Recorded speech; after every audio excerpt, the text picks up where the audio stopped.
ito pa sir, ano, makalimutan ko pa.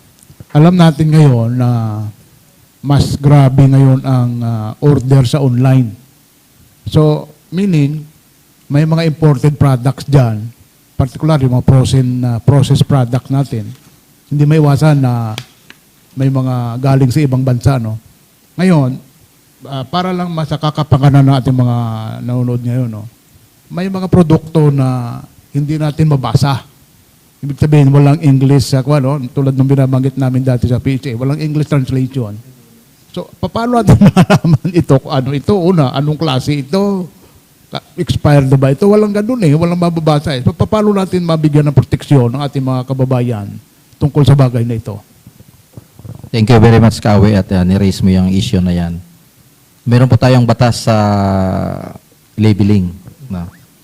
Pag ang ating pong, ganito lang po, mga consumers, pagka ang produkto po, ang label, or any information na nakalagay dyan ay hindi nakasulat sa Tagalog or English. Ganun lang siya. Ibig sabihin po, hindi natin maintindihan kung ano yung nakasulat doon. Kung yan ay in Nihongo or Chinese characters yung nandyan. Korean. Ay yan po ay violation ng mislabeling law.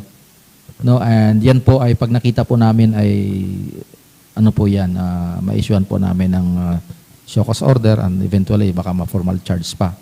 Kasi po kung yan man po ay imported at merong information na nakasulat doon sa bansa na pinanggalingan at hindi English or Tagalog, dapat po yan ay may translation.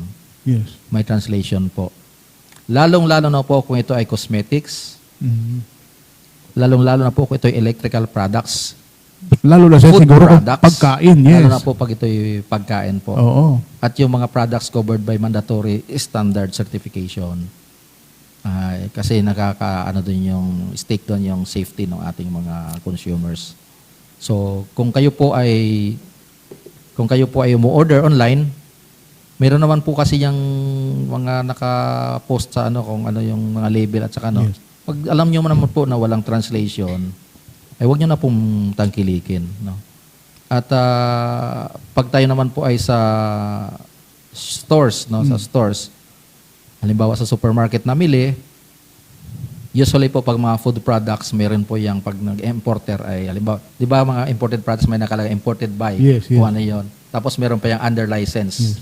Ito po yung ating nag-guarantee na ito dumaan sa tamang proseso ng pag-import ng ating mga consumer goods.